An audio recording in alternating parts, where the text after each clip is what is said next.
Do you find it difficult to understand native English speakers? I'm gonna help you with your pronunciation and vocabulary in English.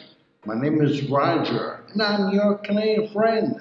Welcome here to another video. Let's start right now. Begin our video by liking and subscribing. This way you receive our videos first. Now, without further ado, let's dive in. Here you have a text to train your pronunciation and vocabulary, to practice your accent, to sound more like a native speaker. Now, the article. Phrasal verbs. Come back. Come up. Braveheart was released over 20 years ago, yet is still popular among American movie lovers today. The 1995 film tells the story of William Wallace, a Scottish knight who led a rebellion against English rule. Actor Mel Gibson directed the film and also played Wallace. In the movie, he said the following lines.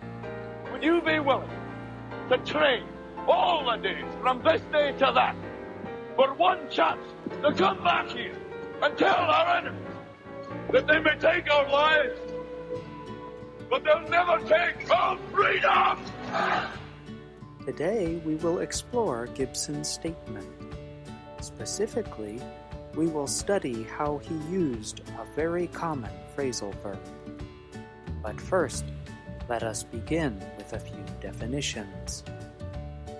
Phrasal verbs are made up of two or more words, verbs and particles. The particle is often a short word like back or up. When used together, the verbs and particles have an idiomatic meaning. In other words, the phrasal verb means something other than what the individual word suggests. As we have noted in other programs, the English language has thousands of phrasal verbs.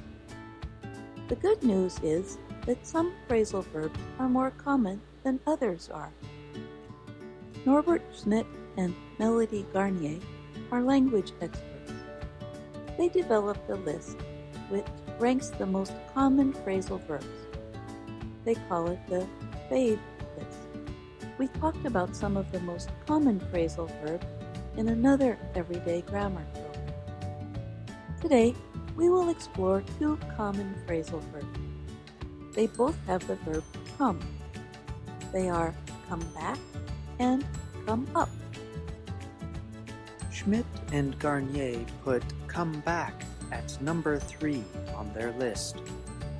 When English speakers use come back, they almost always mean to return to a place or a conversation topic. Think back to the lines from Braveheart. For one chance to come back here and tell our enemies that they may take our lives, but they'll never take our freedom! Mel Gibson said come back with the meaning of returning to a place. The word here suggests that he is talking about a place. How might an English speaker use come back to mean to return to a conversation topic? Here is an example. Imagine you are watching some kind of a debate on television or TV. It could involve politicians, political commentators, or even news broadcasters. I understand you. I'm not sure that you do. I keep coming back to this point. In the exchange, you heard the speaker say, coming back to this point. The words, to this point, suggest that the speaker is talking about returning to something said earlier. Now, let us turn to a different phrasal verb, come up. Schmidt and Garnier put it at number 4 on their list. English speakers use come up in different ways. One common way is to add the word with. So English speakers often use the expression come up with. Come up with often means to bring forth or produce. Imagine you are at a high-tech company in the United States. An employee describes a very good idea or answer to a problem. You might ask, how did you come up with that idea? In this case, you are asking how the employee thought of the idea. You are asking for the steps that led the employee to form their idea. Think of come up with as an intelligent phrasal verb. Intelligent people come up with solutions to problems. English speakers use come up without the word with to mean something different. Happen soon. When speakers use come up, they often use it in the present progressive tense.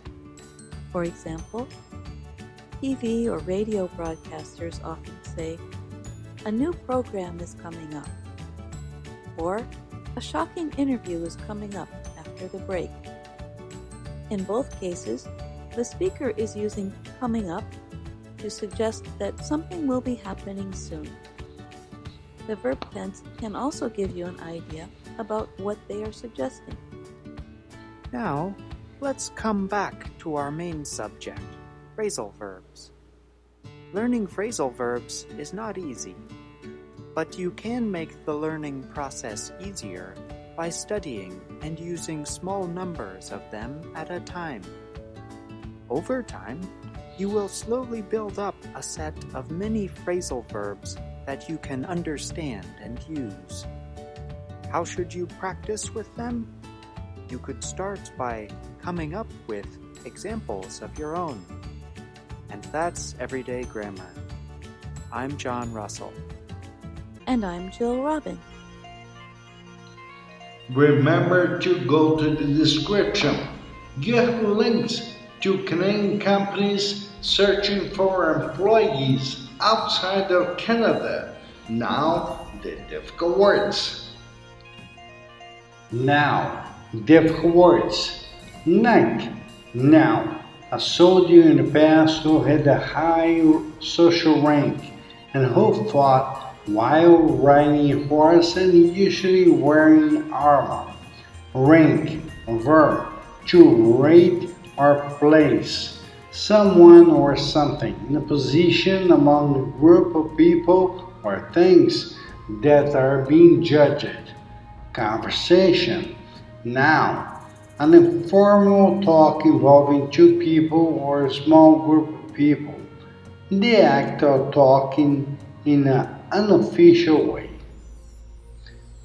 Topic, noun. A subject or issue being discussed. Progressive tense. Verb. A verb tense that is used to mean an action or a state that is continuing to happen. Interview, noun. A meeting involving two or more people during which information is collected. Practice, verb, to train by repeated exercises. Remember, you can reach us. See how the description. You have links to Canadian companies searching for employees outside of Canada. Also, you have a link for a quiz there. Leave your comment about the quiz. This way I can know what you like and what I can do better to help you. I'll see you in the next one. Bye for now.